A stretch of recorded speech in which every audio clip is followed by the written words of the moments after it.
Shabbat Shalom. Kol halal Yahweh Hashem Yahushai Hashem HaKadosh. Double honors to the elder apostles and elder bishops of GMS, including the elders that came before them that taught us this truth. And Shabbat Shalom and salutations to all the brothers that push in the word and truth and in sincerity, the hopeful elect tabernacle of David. All right, so I ran across a little information that I thought was pertinent, and I'm going to bring it out in the context of things that we already know. So we're going to start right here, dealing with the chariots, all right, and the war, all right. So I'm going to set it up by bringing up Revelation 12 and 7, all right, and there was war in heaven. Michael and his angels fought against the dragon, and the dragon fought and his angels. Okay. Now, quickly, I want to go to a couple of different. This thing is going to work with me, which it seems it's not. Wow. It's kind of vital that I do this. Here we go. All right, so a couple of different versions, because this word heaven is not talking about the place where the Most High dwells. It's talking about the sky. So if we go here to Word English Bible, there was war in the sky. Okay. Michael and his UFOs. Michael and the angels, which were flying UFOs, made war on the dragon, who is also Satan, who is also the nation of Edom. The great red dragon is Edom. And his blue angels made war that looks something like this. And I go over this all the time, but bear with me because I kind of stumbled upon a little information that brings light to the situation. So here is Michael and his angels, Michael and his angels, Michael and his angels. This is the dragon and his blue angels. Okay, the dragon and Tom Cruise, Maverick, or this guy Will Smith, right? And then you got, all right, and they're in the sky. Okay, so let's go back here. And there was war in the sky, all right? And the armies of the world were fighting against the armies of heaven, okay? Here it is again. New Heart English Bible. There was war in the sky, all right? So that dispels the myth about the spiritual demon Satan having a fight with the Most High and getting kicked out of heaven. All right, because if we go down, if we read down a little bit, it says, but the dragon was not strong enough, and no longer was any place found in heaven for him and his angels, meaning they got shot out of the sky. That's all it means. Okay? And all the space junk, the International Space Station, the satellites, and all of that. Okay?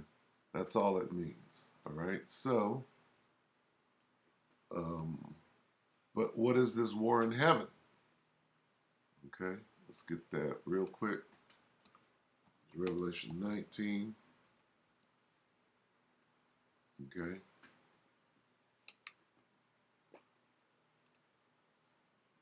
And 19. And I saw the beast, NATO and the EU, and the kings of the earth, all the presidents, prime ministers, premiers, and their armies gathered together to make war, okay, a fight against him that sat on the horse and against his army. Who sat on the horse? Yahushua.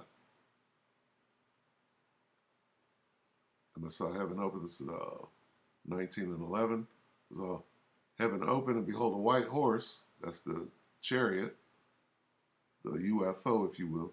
And he that sat upon him, the one you ignorantly called Jesus, was the pilot, was called Faithful and True. Okay? and he doth judge and make war. That war in the sky.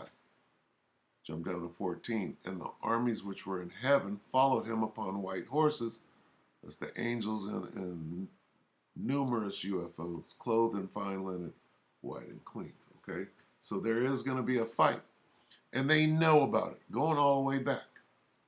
Okay? So let's find out how far back. All right? Right now, we got the FBI, the CIA. Okay? What is this? Slovakia. Okay, not that. We got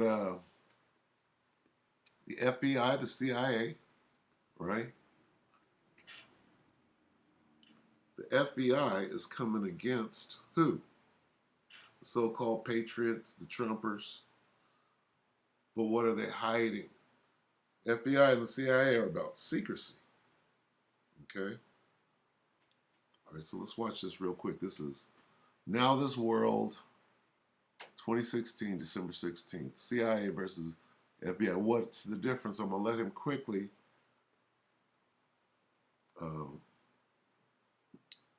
give the difference between both organizations.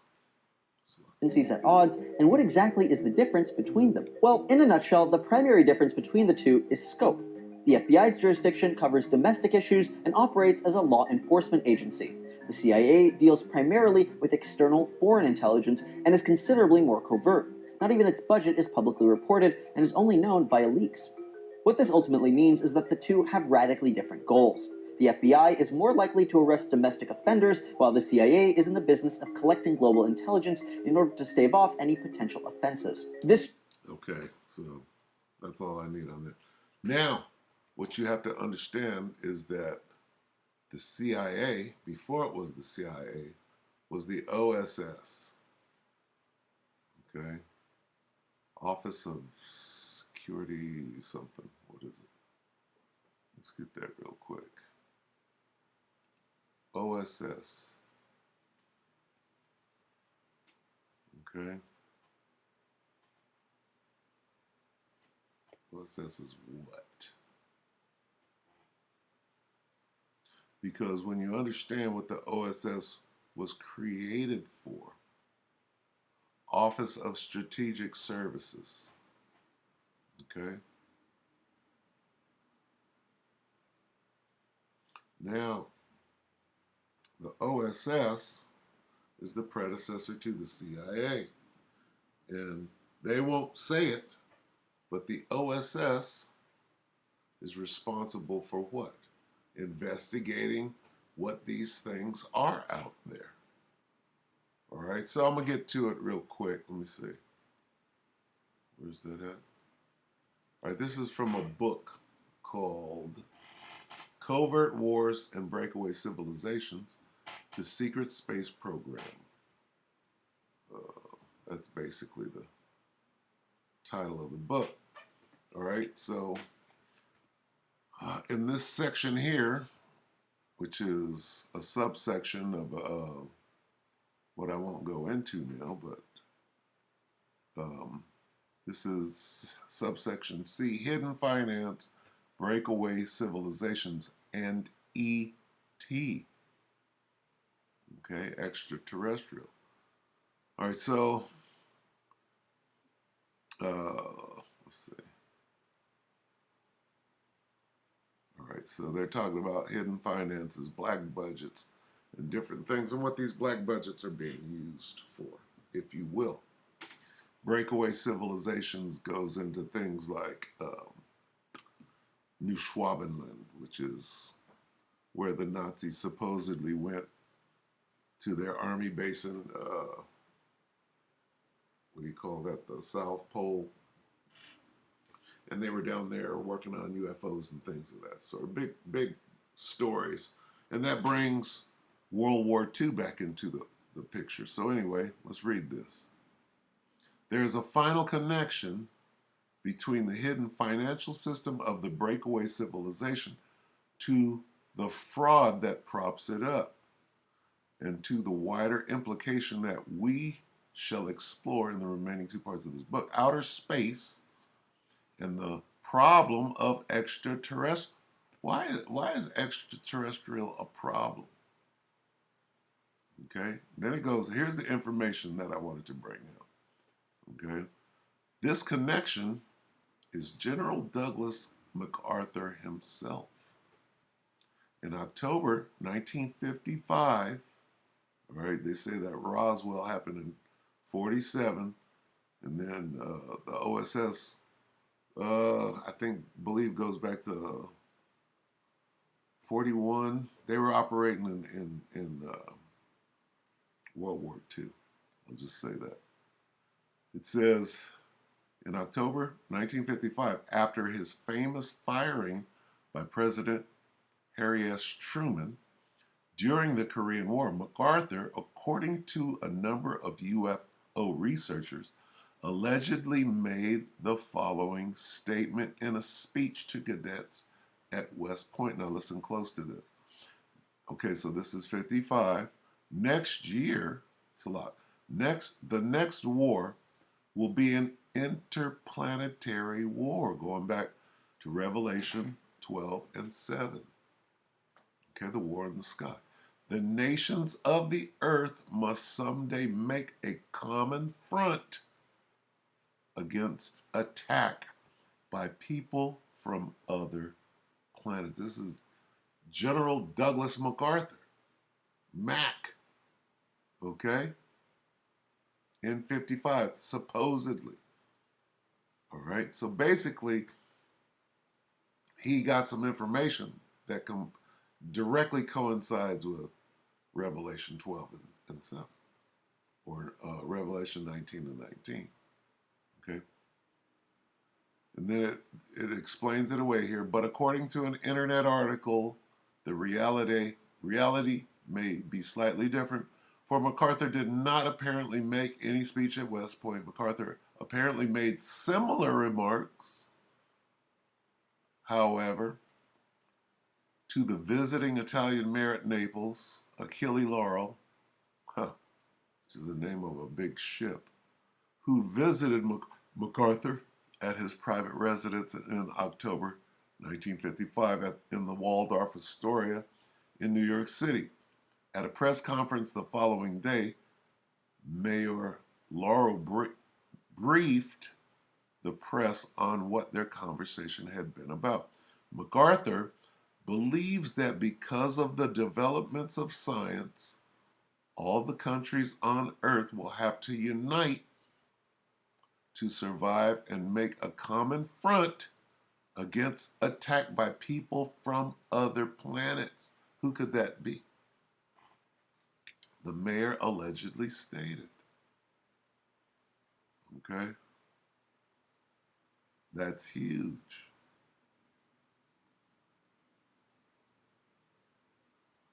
But in his farewell speech to West Point in May 1962, General MacArthur did speak of planetary war and even a kind of technological transhumanist future, outlining technologies that had indeed already begun to be investigated by terrestrial humans in their black projects. So they're already preparing and getting their lies straight, right, to deceive the people because they know what is going on. We deal now not with things of this world alone, but with illimitable distances and as yet unfathomed mysteries of the universe. We are reaching out for a new and boundless frontier. Sounds like Star Trek. We speak in strange terms of harnessing the cosmic energy, of making winds and tides work for us. This is weather control. Of creating unheard of synthetic materials to supplement or even replace our old standard basics, to purify seawater for our drink, of mining ocean floors. This goes into the wager or the bet that the Most High made with his devil. If you can search out the heavens or the depths of the sea, okay, of mining ocean floors for new fields of wealth and food, of disease preventatives to expand life into the hundreds of years, okay, life expansion, of the controlling of the weather for a more equitable distribution of heat and cold. Now, that's to kill people, really. Of rain and shine, of spaceships to the moon, of the primary target in war no longer limited to the armed forces of an enemy, but instead to include his civil populations. Wow. Of ultimate conflict between a united human race and the sinister forces of some other planetary galaxy, of such dreams and fantasies as to make life the most exciting of all times. All right? That's what MacArthur supposedly said at his farewell speech. All right, so I just thought I'd bring that out. Okay? He's really what he's doing. Okay?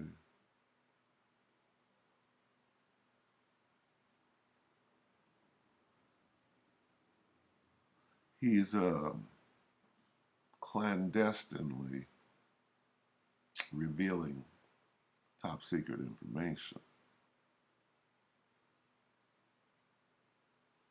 Okay, let's read this. MacArthur, who helped oversee the creation of a hidden system of finance and its use for covert operation, meaning these black budgets to create weapon systems and things that they know that they're going to need to fight against Yahushua and the angels, would have also been in a position to know of its other uses, and as Allied and Axis warplanes increasingly encountered the strange and inexplicable over their skies, and as the American military in particular increasingly encountered similar strange and inexplicable things over its sensitive military installation, shutting down missiles and stuff, inevitably in military thinking, a worst case scenario would have been conjured, a scenario of recon, advanced technology, and other intelligent beings.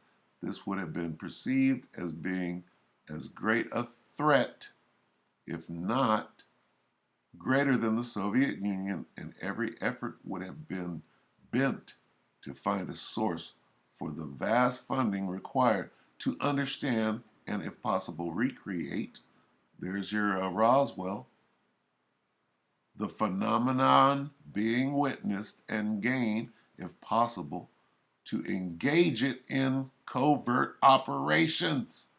Woo!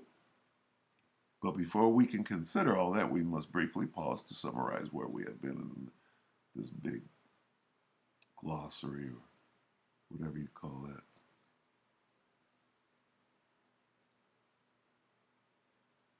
Then it gets into some other stuff here. All right, so I just thought that that was interesting that that came out of MacArthur's mouth. Any of that.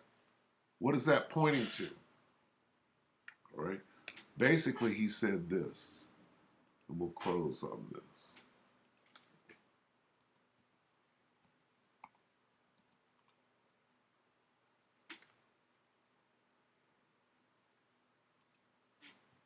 Somebody made a good video on this. Is this it? This must be it.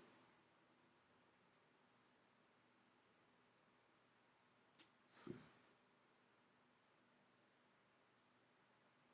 I think this is it. Let's see.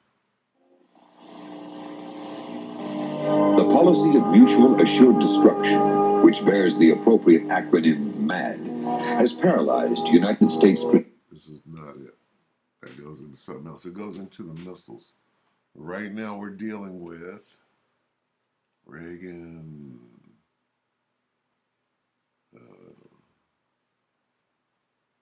UFO speech. This one. I think somebody did a really good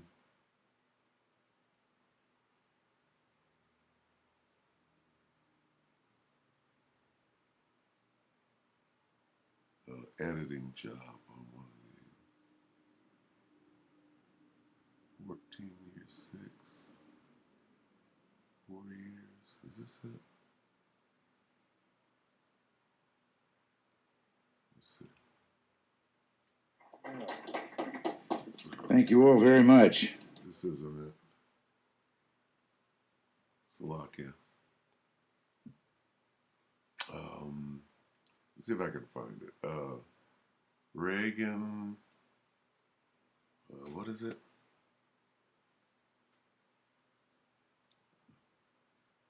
Reagan speech. External threat.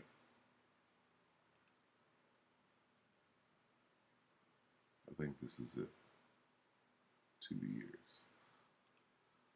All right, this is basically what it said. Bear with me on the commercials. Okay, so MacArthur said the same thing. So this is common knowledge, obviously.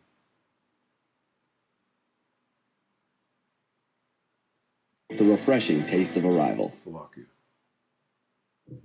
We cannot buy our security, our freedom from the threat of the bomb, by committing an immorality so great. This isn't it. Slovakia, bear with me, I'm gonna find it.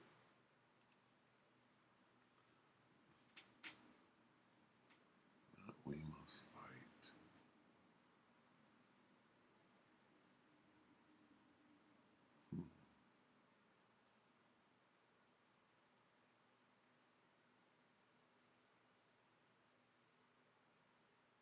You know what? They might have taken it down because it was just too good. Ronald Reagan's speech.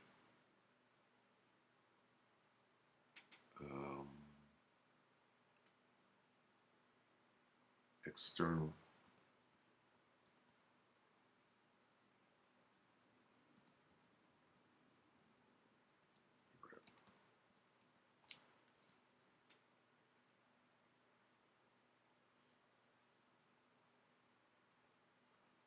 Yeah, looks like somebody took it down. So Slovakia, because it would have came right up. I know I have it in a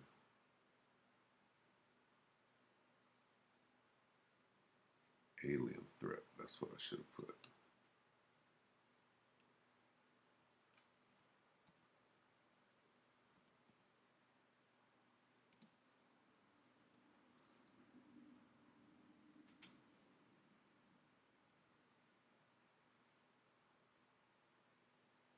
See, somebody put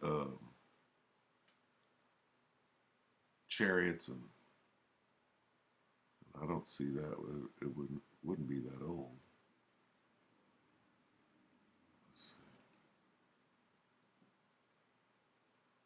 Slovakia. Yeah.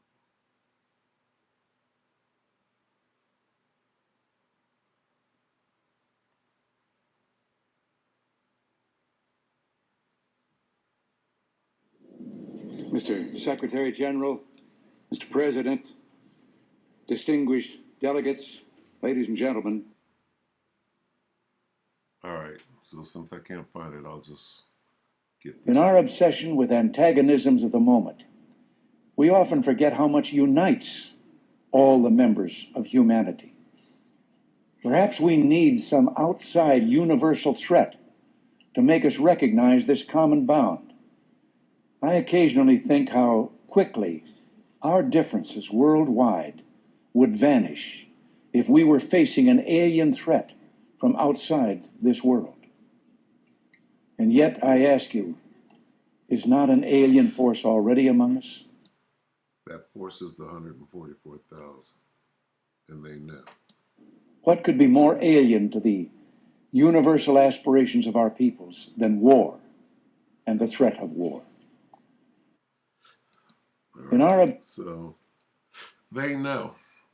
They fully know what's going on, and they're keeping it hush hush. All right. So I just thought that MacArthur statement was worthy of being highlighted. So with that, we hope that the elect were edified brothers and a few sisters, with that, we're going to say Shabbat Shalom.